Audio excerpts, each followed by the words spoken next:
Good evening and peace. This is Phoenix Black with the Heal Black People live stream.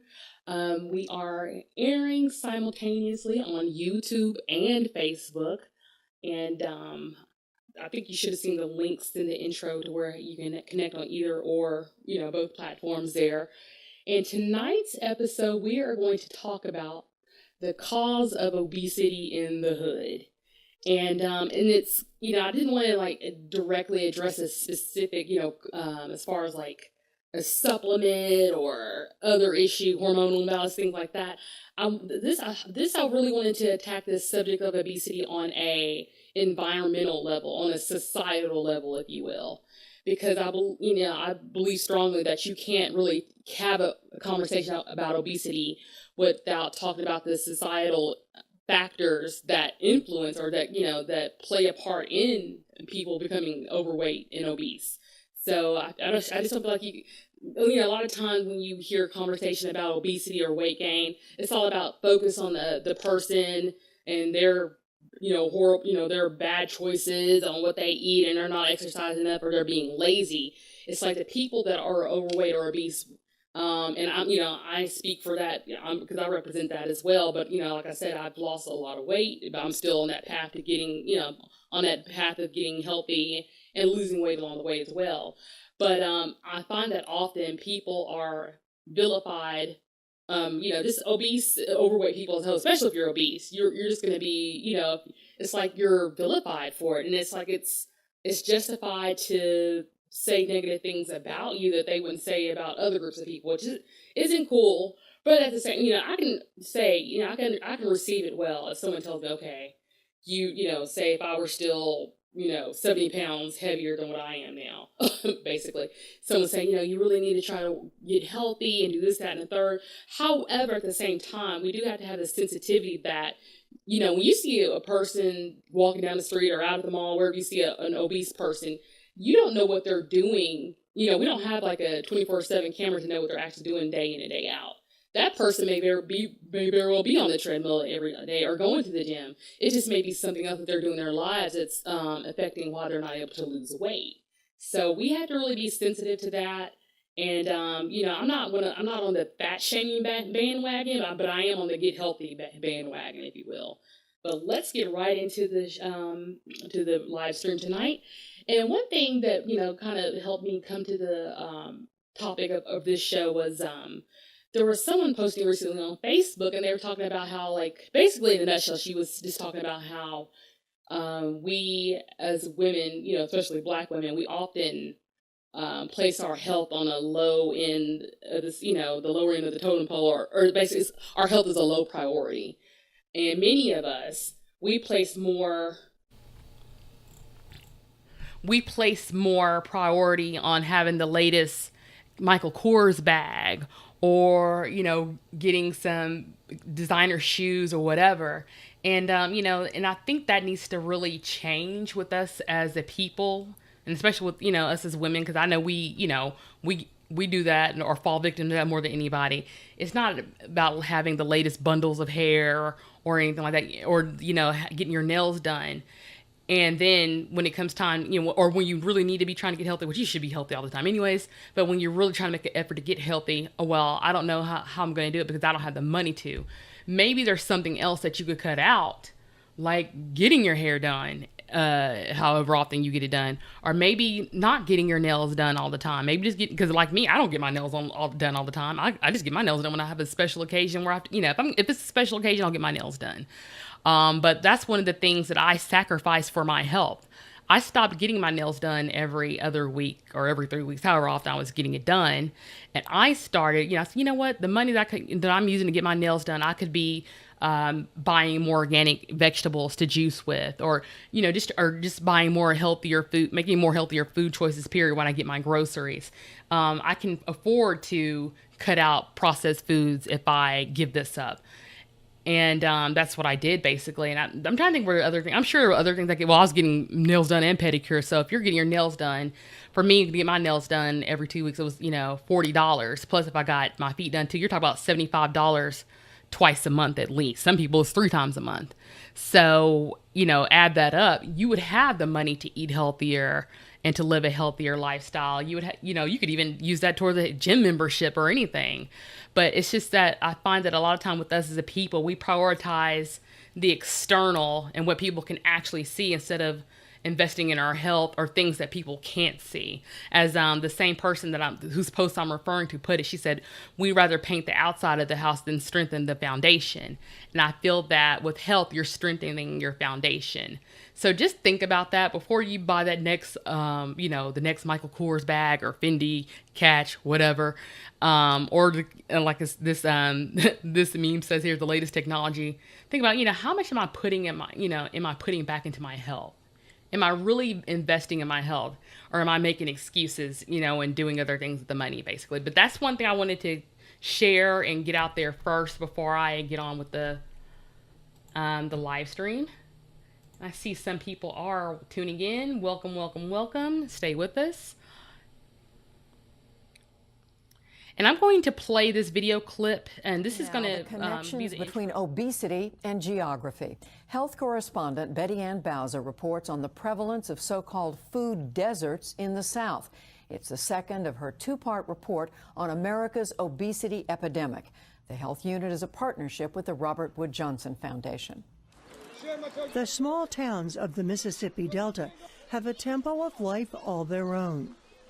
The landscape is dotted with rural enclaves like Lambert, here in the northwest part of the state, population 1,700.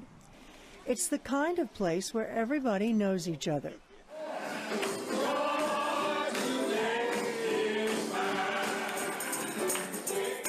On Sunday morning, the good book rules supreme. So people here have no trouble getting their souls nourished. The problem is getting nourishment for their bodies. Lambert is what's known as a food desert because finding a place that sells good fresh food is like looking for a needle in a haystack. If you live in Lambert and you need groceries, your only option is this convenience store. On the day we were here, there were no fresh fruits or vegetables, a few cold cuts, and the prices were high. The Department of Agriculture says 23.5 million Americans, including 6.5 million children, live in low-income areas more than a mile from a supermarket. Lifelong resident Jennifer Hoskins says it's not easy to find healthy food for her family. It's really hard because, when I was coming up, we had greens and gardens and all that, but now you have to buy produce. So it's real hard for the kids. The majority of them, they eat like pieces, and that's obesity. Like so many Delta towns, Lambert was once the heart of a thriving farming community in Quitman County. Most of its residents are African American and descendants of sharecroppers. As farm workers were replaced by machines, many found work in nearby textile mills. But over the past decade, those jobs have also dried up. Today, nearly half the town lives below the federal poverty line. First was growing up a girl here in this town. Everything was here. We even had dry goods stores. We had a grocery store. We had a pharmacy. We had all that, a doctor's office. But now it's nothing here. Except in a few cases, the food that's grown here is rarely eaten here. That's because the rich farmland is used to grow commodity crops that are shipped out.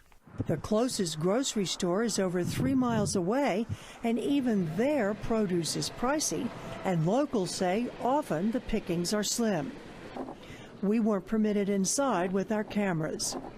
It's more than a 20-mile drive to get to a store with better and less expensive selections. And in this part of Mississippi, there is no public transportation, no taxis. In American food deserts, gas stations, convenience stores, and fast food restaurants are the only places to buy something to eat. And when money is tight, the dollar menu at the local fast food joint is tempting.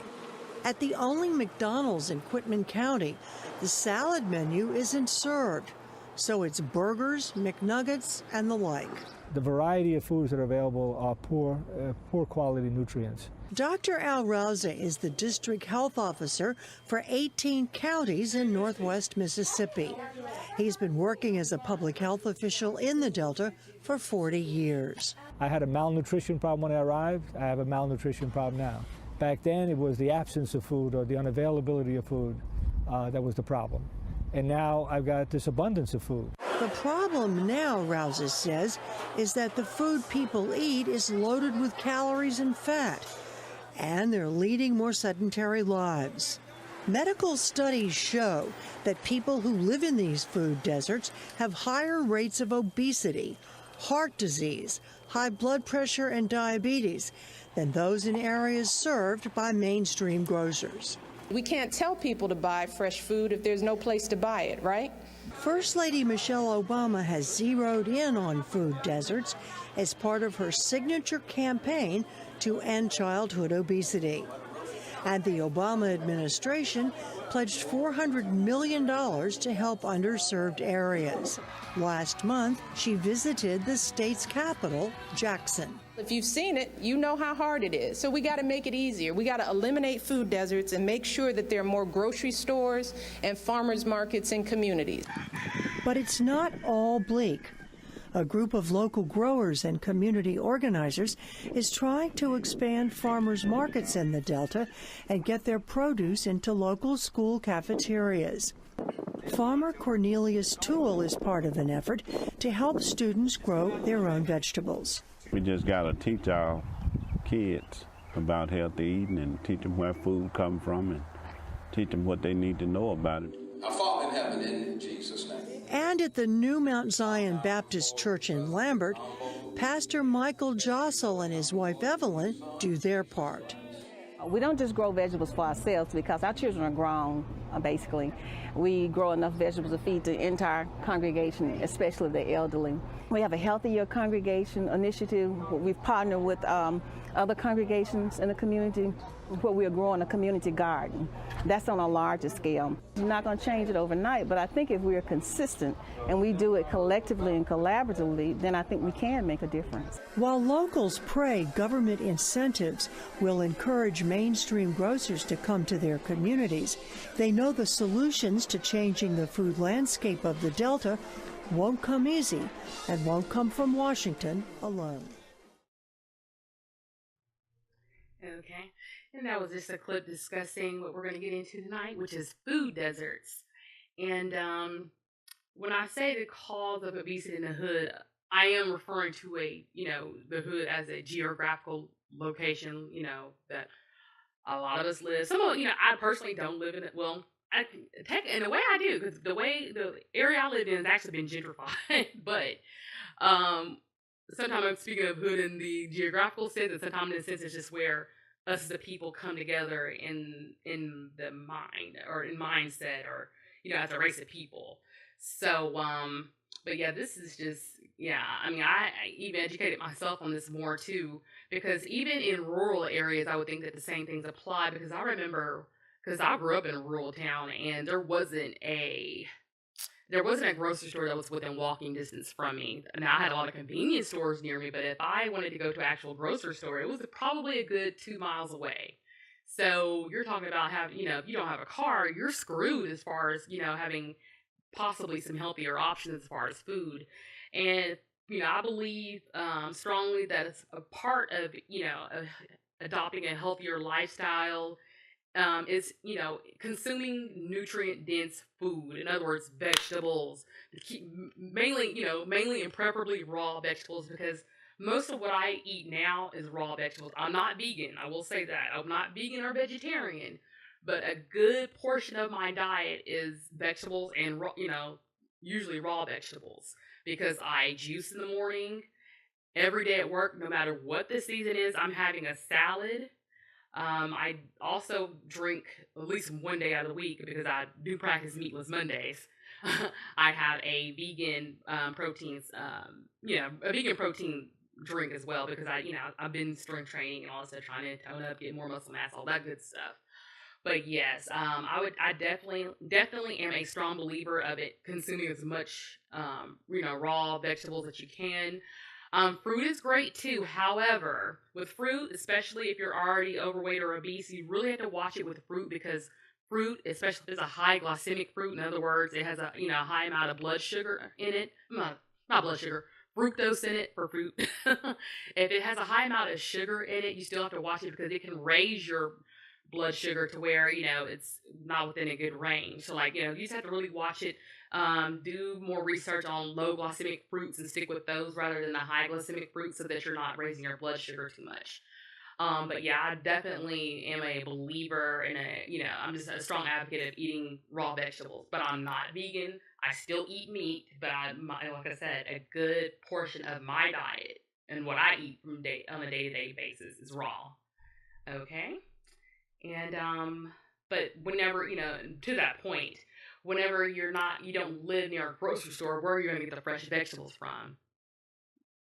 So it's like, what are you going to do if your nearest grocery store is 2 miles out and maybe you don't have a vehicle or you have to take public transportation to get there and you have to worry about taking bags and stuff on public transportation? It's difficult. So what happens in a lot of urban communities is that, in a lot of urban communities and, I would say lower income areas, hoods, predominantly Black, Hispanic, whatever, there's mainly convenience stores. And see, if you're, say if you just need I just need to get some milk or whatever, which you shouldn't really be drinking cow's milk anyways, but that's another story. We'll get into that another time. But, say you're just trying to get a few goods, well, the convenience store may not have that. Or if they do have it, it's so high, it's like ridiculous. So what a lot of people do that are, that live in these food deserts, they'll just stock up on a bunch of processed food or stuff that's not perishable and eat that, excuse me. But that may not be the best, or I know for a fact it isn't the best thing for you to eat, because one of the things, even myself, that I had to stop doing, that I had a bad habit of last year, was that I really had to cut out processed foods. And I mean like foods that don't perish, foods that come in a bag, foods that, a bag or some type of thing where they don't perish. They never really go bad, or the life of it is a lot, the shelf life is a lot longer. And I know that can be frustrating because because with raw vegetables, they do have a shelf life of usually maybe a few days to a week at best. But your health is going to benefit from that in the long run. And if you're really trying to invest in yourself, just like what I just posted or showed you, your health is worth it. I mean, if you're not going to do it for yourself, who would you do it for? Eating properly is self-care. Eating healthy, making good healthy choices, that is self-care. That is self-love within itself. So that's something I really want to drive home. But I also want to remind you of some of the obesity statistics. And again, trust me, I understand. Like I said, again, I'm in the battle with you. I'm working on losing weight myself. So far, I've lost roughly 70 pounds or more. I don't get on the scale all the time because the scale personally doesn't empower me like that. And my weight does fluctuate depending on where I'm at in my cycle and all this other stuff going on. But I know for a fact I have lost at least 70s thus far, if not a little bit more. But that being said, you just need to know where you're at. And I'm going to get into some stats on obesity, especially with our people. So let me post some of these here.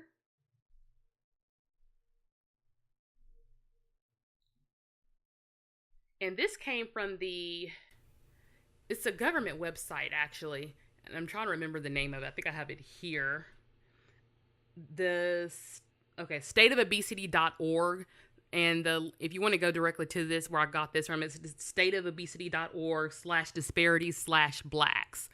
And this shows how our children are, have a higher rate of obesity than white children. And again, it goes back to, living in these food deserts. And, as moms, you want to feed your kids, but you also want to get the most bang for your buck in a lot of cases. So you end up getting the, more of the refined foods or foods that are non-perishable that have a longer shelf life. But you don't realize also that when you're doing that, that stuff is stuff with all sorts of obesogens. And what an obesogen is basically some type of chemical or some other type of, it can be anything that basically can increases your chances of being obese. Like, for instance, I'm trying to think what's a good one. Like GMO foods, for instance. There's a lot of effects that GMO foods have on our bodies that we just don't know. But it has been suspected that GMO foods also can increase your chances of being obese, basically. So that is definitely something that we need to keep an eye on. And I know for a fact, a lot of us, with a lot of us as in our families go, a lot of us our kids don't get outside enough. Our kids are on a computer, they're on their phones, they're watching television, they're not getting outside enough. And I'm guilty of that too. I'm looking for ways, especially now that it's warmer, to get my daughter outside more. Because a lot of our kids, they just do not get outside enough. And even if your kids are not obese, because my daughter, she's tall and skinny, like a little pencil, basically. But she still needs to get outside. Get her in, it's important to get our kids, whether they're, already healthy or if they're a little on the chunky side, get them outside playing, play with them, play catch. Go old school. Okay. And this here, again, I get these images from various websites that are, as long as they're relevant to what I'm talking about. The prevalence of obesity among Black adults. And as you see here, it seems like really in the Southeast is really prevalent. Like in Texas, of course, which is my home state, it's really, there's a high, and I mean, you see it. When you go out, you see it. It's a prevalence of obesity, like out there, especially, just. And I'm not going out like, oh yeah, she's fat or whatever. I'm not talking about like that. But that a lot of, even in my own, family, there's people that are obese. And, you have to ask yourself, why is it like that? What are we doing? What environmental causes are causing this to happen, causing this to happen. And part of it is food deserts, because like I said before, not only does it affect urbanized areas, or as we call it, the hood. If you live in the country, like I said, I grew up in the country, or live in what they call a rural area, you may live in a food desert in the country as well. So keep that in mind.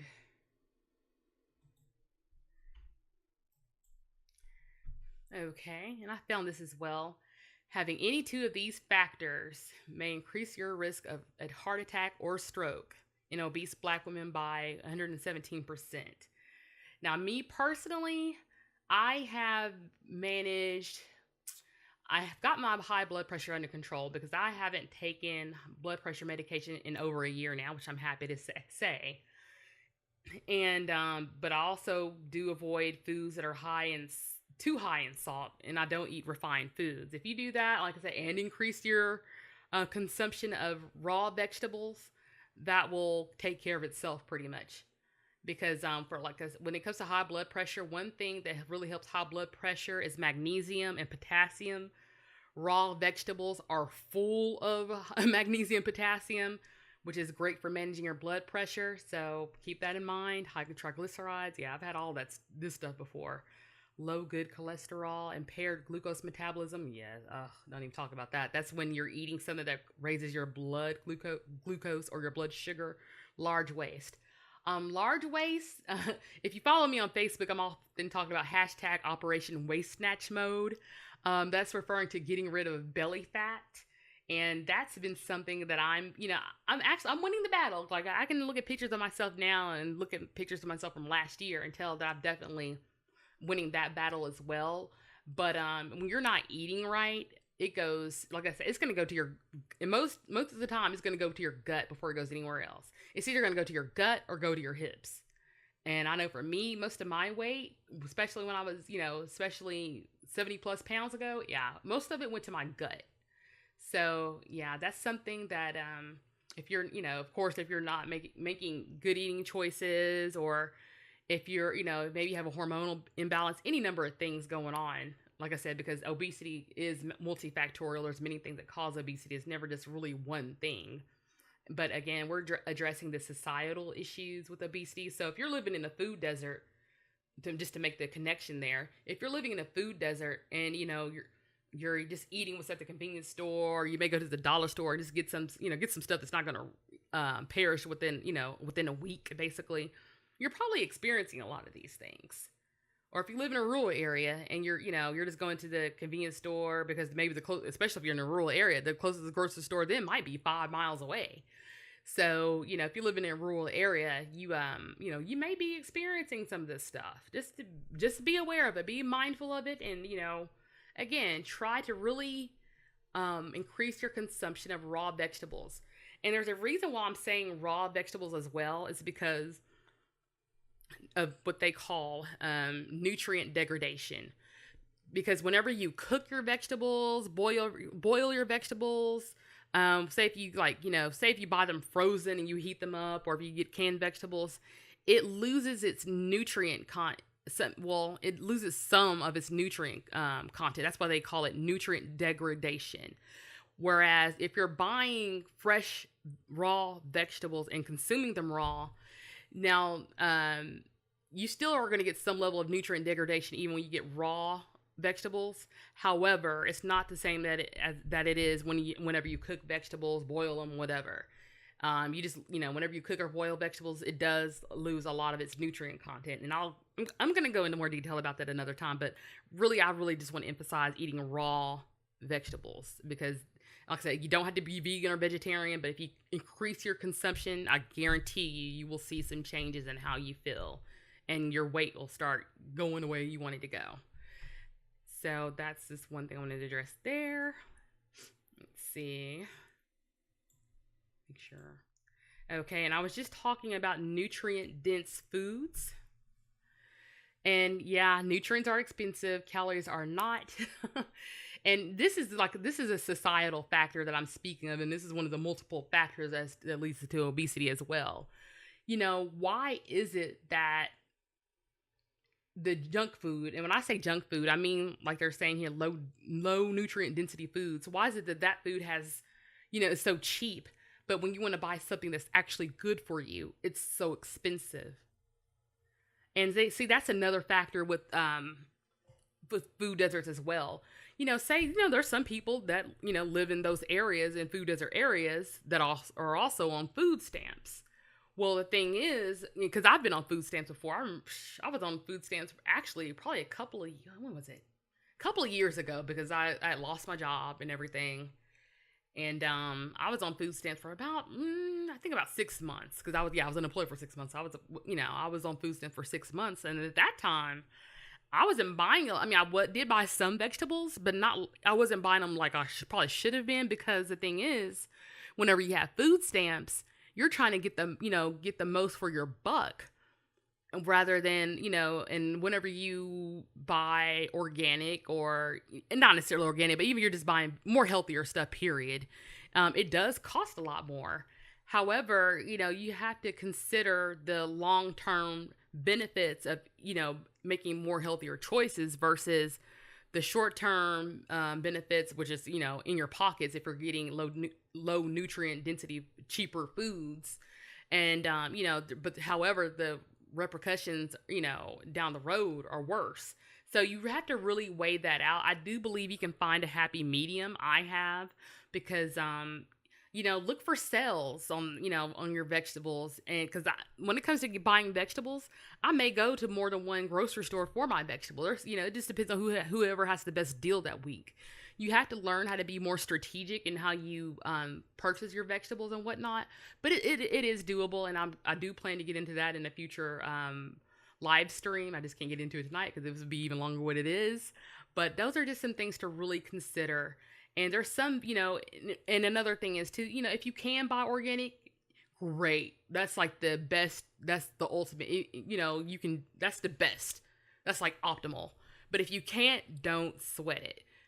And also too, when it comes to buying organic versus, just regular vegetables, even though they might be, more than likely they are probably GMO veggies. There are, and I've seen it online before, I should have included it, but there are some vegetables that, there's not that much of a difference in, I would say, the quality of the vegetable, whether you eat it organic or, just a regular grocery store, vegetable. There are some where it makes a huge difference in, whether you buy organic or not. So, and there is information about that online. As I will always encourage you, do your own research on that as well, because it may be a thing where you had to buy some vegetables, just, regular, run-of-the-mill, possibly GMO vegetables, and some vegetables you can get organic. And, which, I don't want to discourage anybody from buying vegetables from a regular, grocery store, or buying that aren't organic. I'm not discouraging you from that. I'm just saying, I just want to give you the information so that you can make your own informed decision. If you're consuming more raw vegetables, period, you're going to be better than the person that's not. That's at the end of the day, point blank period. But I just want to give you the information so that you can make a well-informed decision for your own health. But like I said, vegetables, period, whether organic or not, especially if you're eating them raw, it's much better than eating, like you see here on this picture, a hamburger, an ice cream cone, a Coke, and fries. So keep that in mind.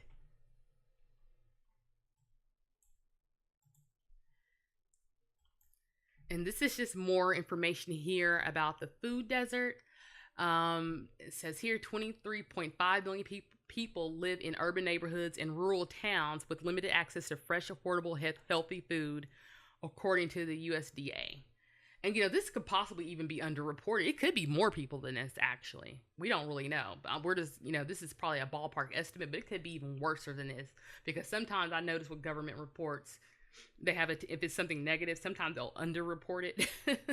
So, yeah, but that's still a pretty big number. It also says here 2.1 million households do not own a vehicle and live more than 1 mile away from the nearest grocery store. Yeah, that's another. And I've been without a vehicle before myself. Ugh, that's the worst. People of the poorest socioeconomic status have 2.5 times the exposure of fast food restaurants compared to those living in the wealthiest areas. Yeah, that is so true because, like I said, where I live, it's kind of a gentrified area. Like at once upon a time, it was considered really to be the hood, but they've added on different stores here. And like if I go right across the street, there's like a Taco Bell, a Wendy's, and some other like fast food joints like that. But I can tell also within probably the past 10 years, they now have like one of those Mexican supermarkets. So, I go over there from time to time to get vegetables. Not often, but from time to time, they have vegetables there. So I do have access to better, healthier foods. When I say that, I mean just vegetables, period. And I'm also now I do have a Sprouts close to me. Now the Sprouts, it's within walking distance. The Sprouts that's close to me is probably right at a mile to a mile and a half down the street. So for me, I mean, it wouldn't be bad to walk it, but what if you're getting a bunch of groceries? Who wants to walk home with that? Or again, get on public transportation with it because there's people gonna look at you like you're crazy. Why do you have all these bags? But you have to do what you have to do sometimes. But yeah, that's just ugh. Okay, low-income zip codes have 30% more convenience stores, which tend to lack healthy items than middle-income zip codes. That is true. That is very true because there's also a convenience store close to me, and like if you needed vegetables or had to get vegetables, I guess you could walk over to the Mexican supermarket. But if we didn't have that, I mean, what would you do? Because I've been through some of these areas where they're talking about, and there's not like what does people do when they want to have vegetables? And it's crazy. 150 to 200 jobs can be created by a large retail grocery market. And see, those are jobs that, a teenager could work there, have, be a great first job. Sometimes elderly people work at grocery stores, but if you don't have that, type of place where they can work, then how are they going to, create income for themselves? So just things to think about there as far as how it impacts us as a community. Okay.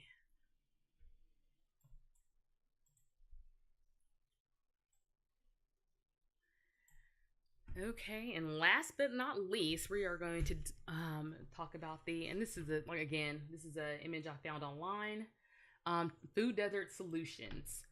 And it says 7 steps towards putting healthy foods in good hands. And on a community level, focus on local agricultural solutions to decentralize supply and increase the availability of quality foods.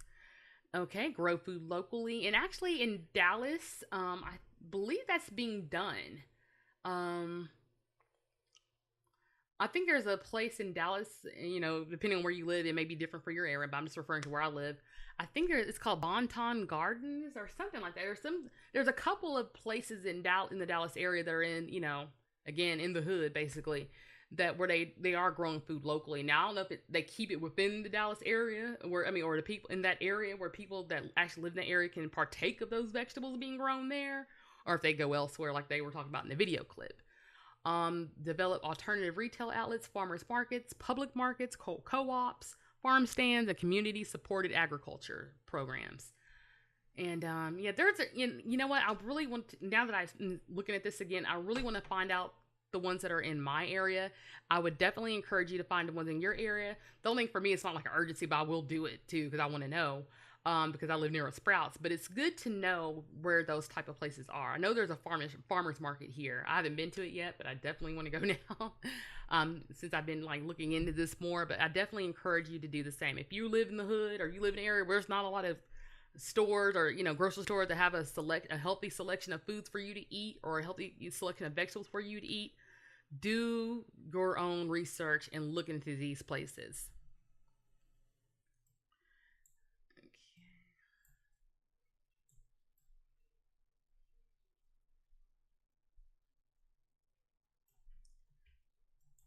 Okay.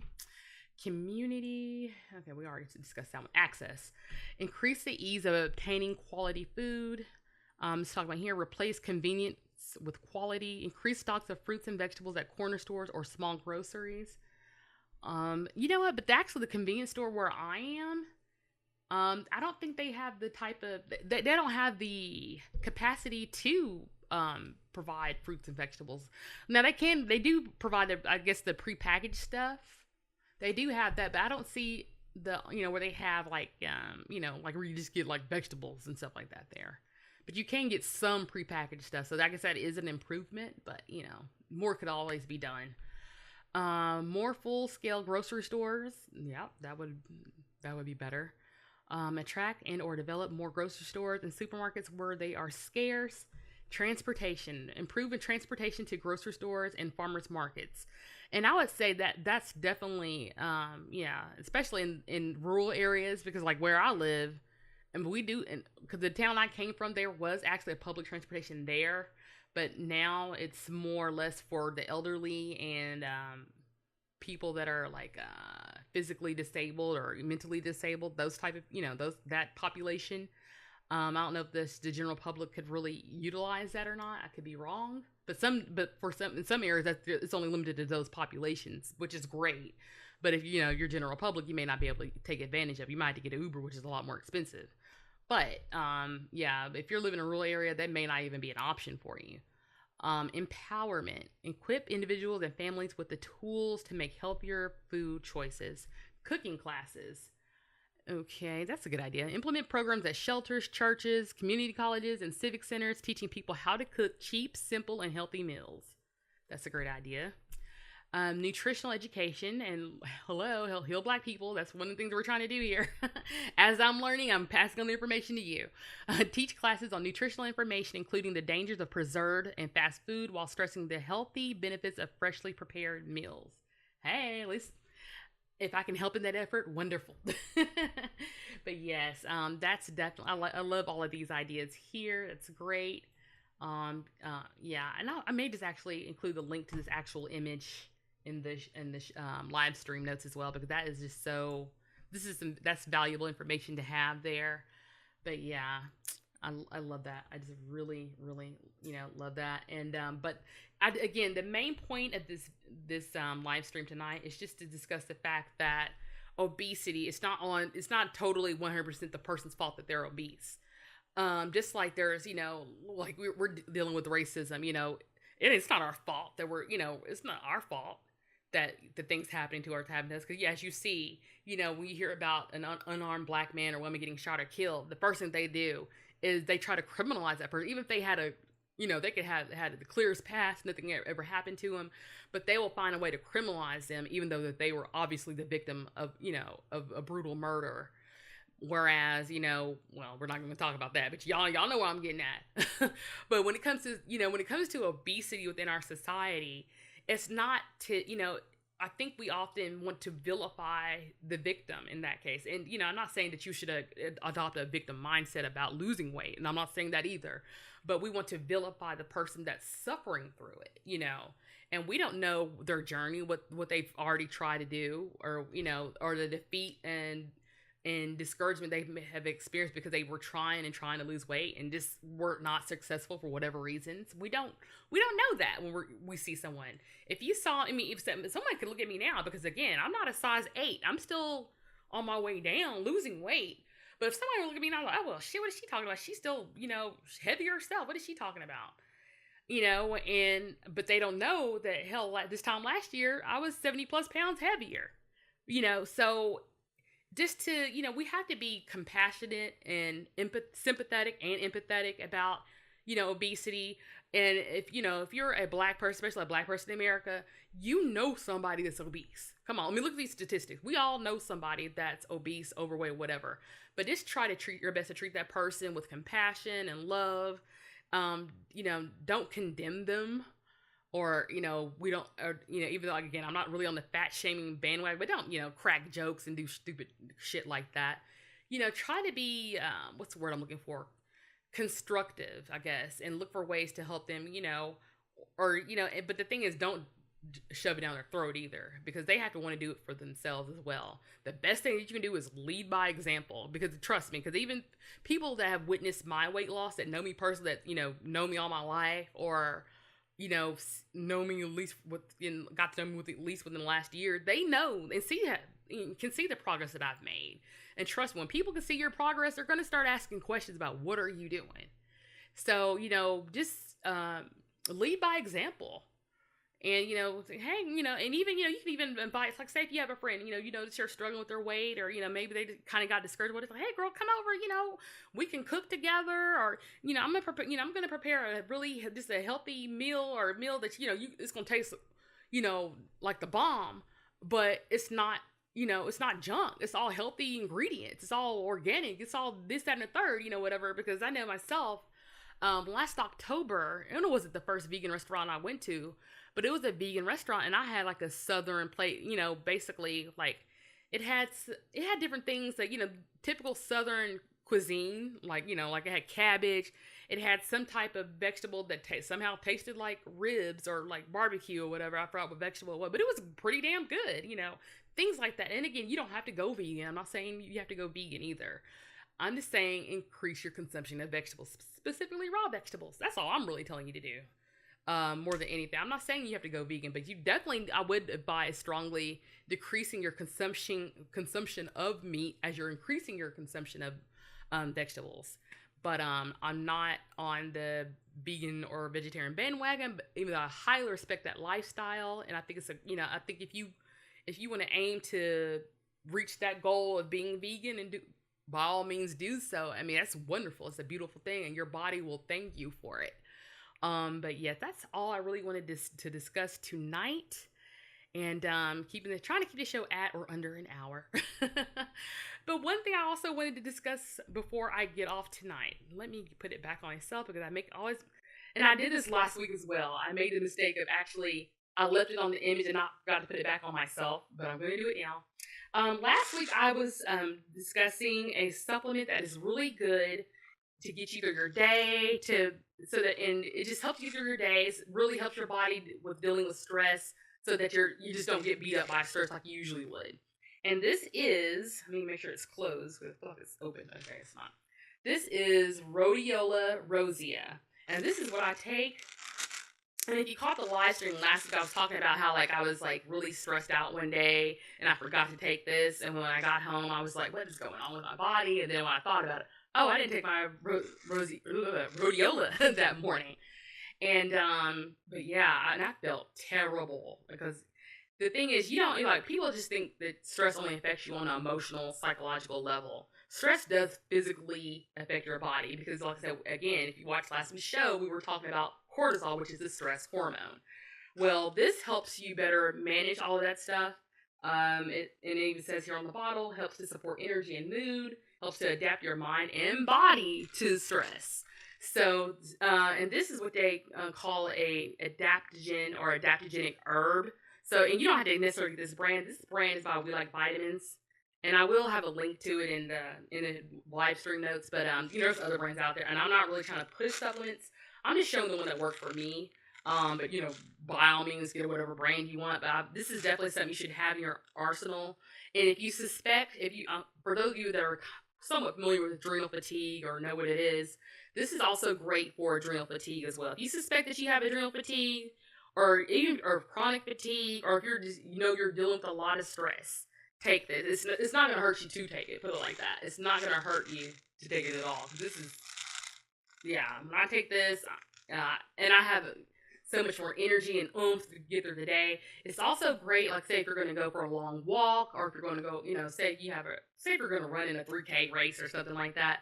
Any type of, physical activity, this will help you get through it a lot better. It'll the stress that you put your body through, because you also can put your body through physical stress, which we talked about in the very first episode. It'll just help your body deal with that a lot better. So just keep that in mind. But yeah, this is called rhodiola rosea. It's really helped me in my own weight loss journey, because I think it somehow is supposed to help your body, enables your body to burn fat more efficiently, something like that.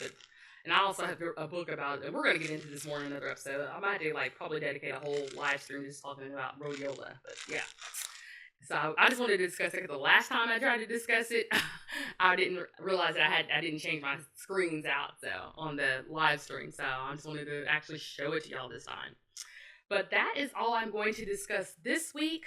Next week I'm not sure what the subject matter is going to be next week, because that's going to be I believe that's the last.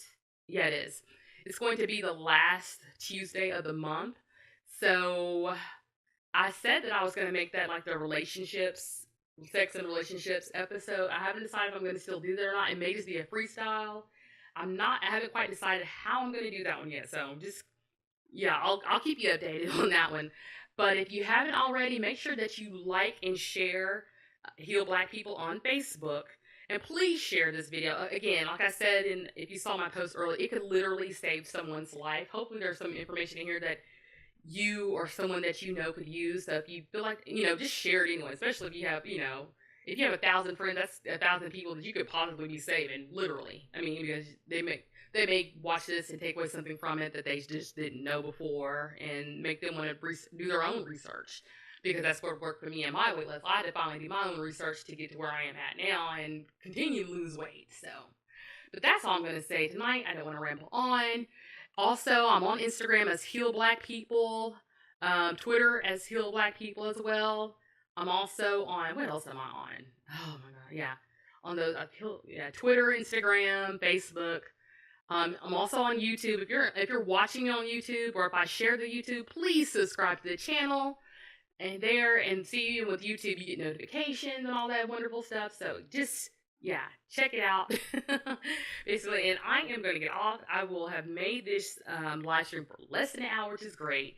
And again, I will have podcasts of the shows up within the upcoming weeks, I hope. But again, have a wonderful night. Hopefully, you learned something from tonight's show.